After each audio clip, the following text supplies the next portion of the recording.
Hello random people on the internet, my name is Banana, and today we got a bug fix and quality of life update in Hypixel Skyblock. It's nothing too huge, but I figured I may as well just run you guys through some of the changes in here because some of them may affect the game in a big way. So if this helps you out or if you enjoy it, definitely smash that like button and subscribe if you're new.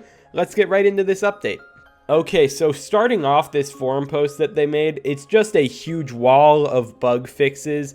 And some of these bug fixes are good, some of these bug fixes are pretty crazy. I'm going to talk about some important ones.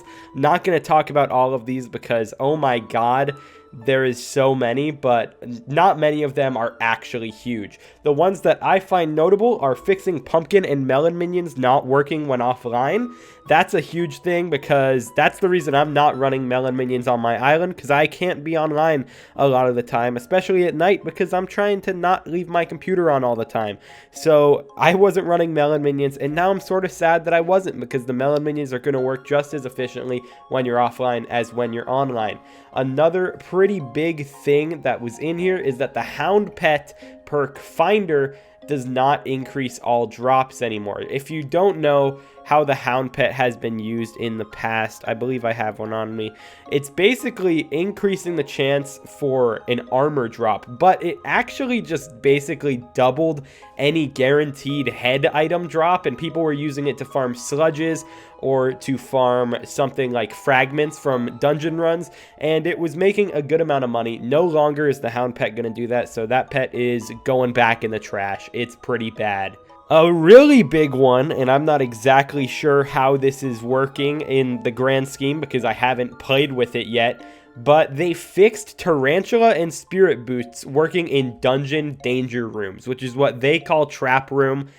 Oh my god, that is a huge change because for at least one of those trap rooms, the best way to do it forever has been to use spirit boots to get through. And the only other ways that people ever do those trap rooms is by just cheating and using some clients to do them very quickly.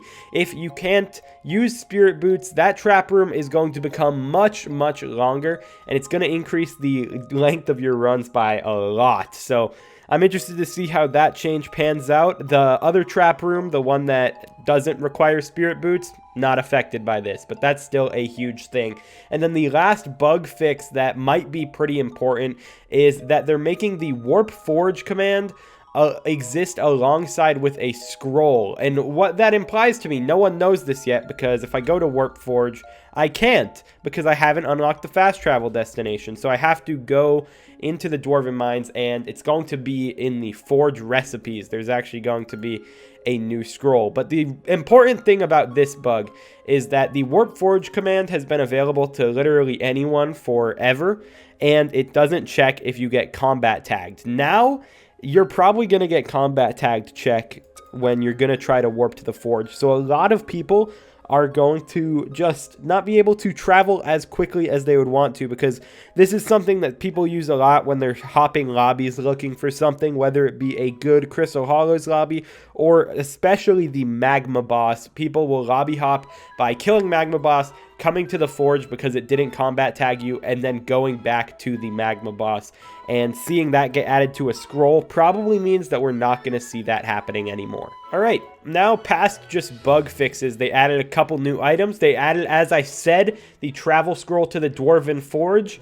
This is a pretty cheap thing. It's 3 hours and 30 minutes for me to make it. I believe that is with Quick Forge, but it's just a new scroll that's going to bring you, I assume, right over there like the old one did.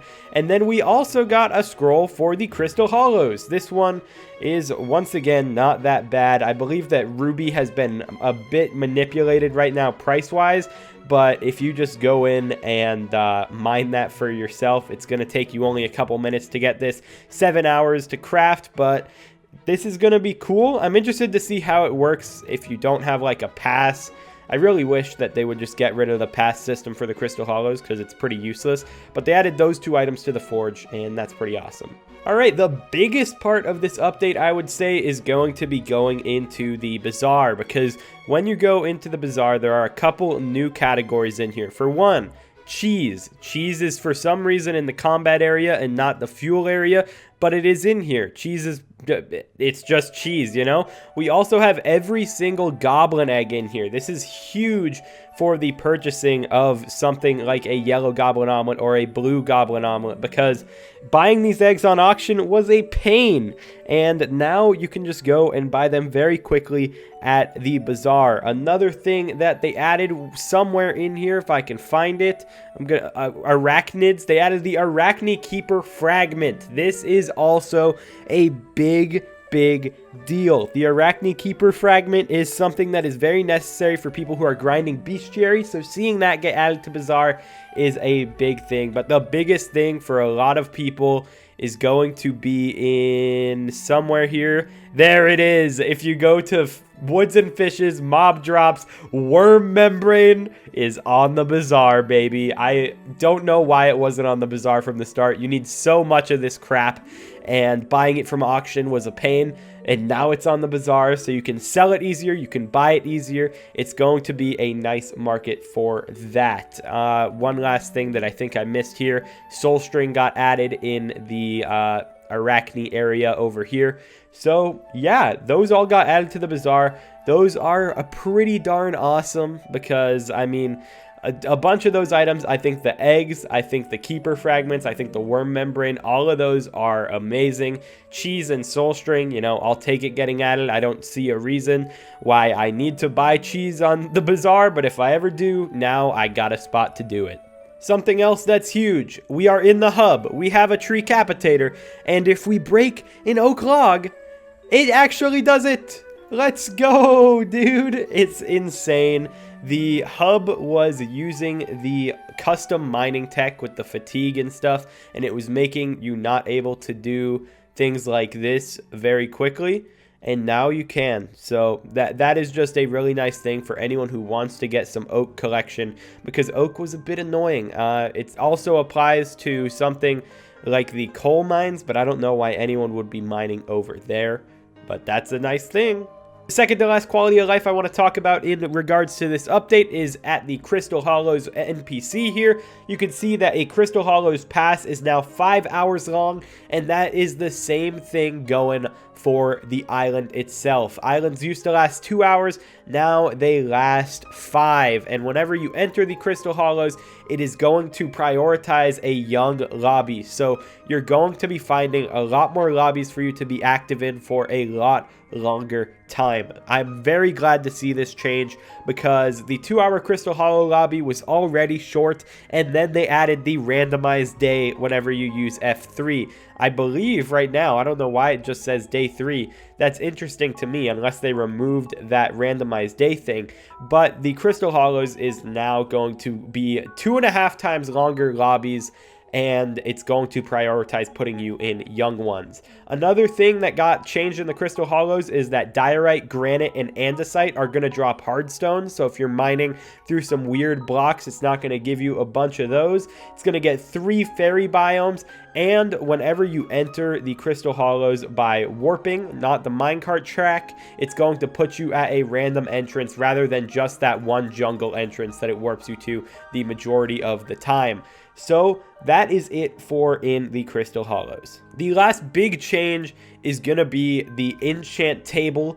The enchant table is still disabled. Do not think that you're getting anything better than that. I don't know what was really going on with the enchant table. It looks like people were duping by enchanting stacks of greater than 1 or something. I don't really know.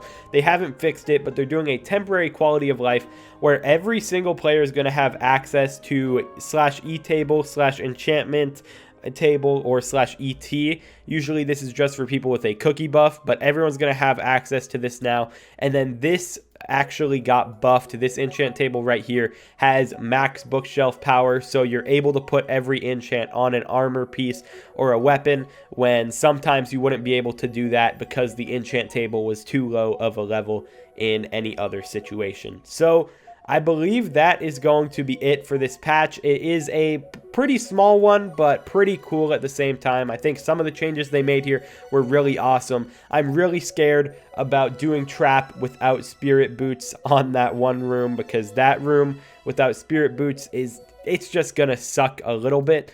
But that's going to be it for the video. Hope it helped you out. Hope it kept you informed. And I will talk to you guys in the next video. Peace out.